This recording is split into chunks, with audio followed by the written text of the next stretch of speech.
এই আমাদের ইয়ল্লি ইয়ল্লি ইয়ল্লি মানে আপনার ওই ইয়েলো কালার ছিল তাই ইয়ল্লি, আর ওর সাথে একটা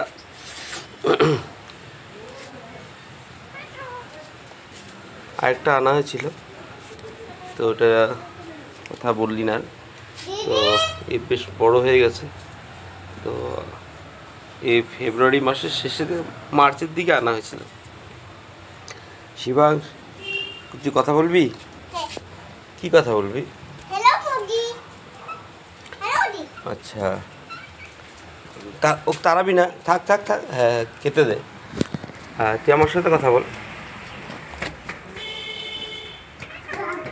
মুরগিটা জায়গা নেই, তো অনন্যারও খুব শখ ছিল, আর সাথে সাথে শিবাংশেরও। তো শহর অঞ্চলে সেই জায়গাটা থাকে না, কিন্তু উপায় নেই, সেভাবেই আর কি ওদের মনের ইচ্ছেটার জন্য আমি এনেছিলাম।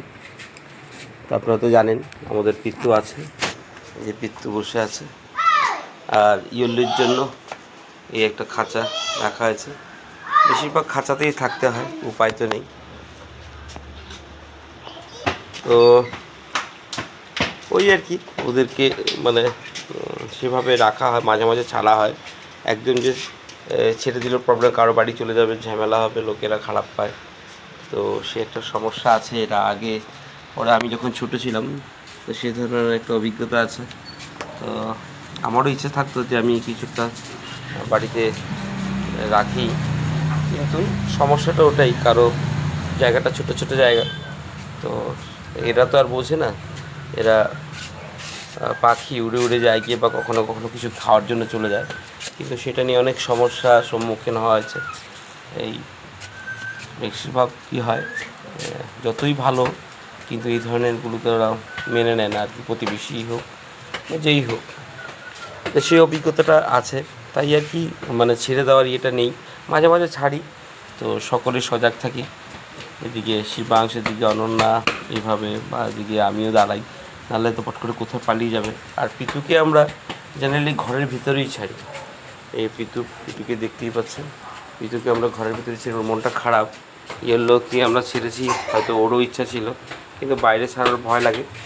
তো এই যে তো ওই আর কি পিতুকে আমরা এইভাবে ঘরের ভিতরেই ছাড়ি, ওই ভিতরেই খেলি, যতখানি উড়ে ঘরের ভিতরেই উড়ে, এক রুমের থেকে আরেক রুমে কখনো যায়, কিন্তু বেশিরভাগ একটা রুমের মধ্যেই থাকতে ভালোবাসে ও। কখনো আরেকটা রুমে গেলে ভুলে যায়, আস্তে আস্তে আবার ব্যাক করে। যাই হোক, ইয়ল্লিকে ছাড়া হলো। যাই হোক বন্ধুরা, এখানে ভিডিওটা শেষ করলাম। আশা করি আপনারা দেখে খুশি হয়েছেন। তো আগামী দিন আর এমন ভালো ভিডিও নিয়ে আবার আসবো। ধন্যবাদ সাথে থাকার জন্য।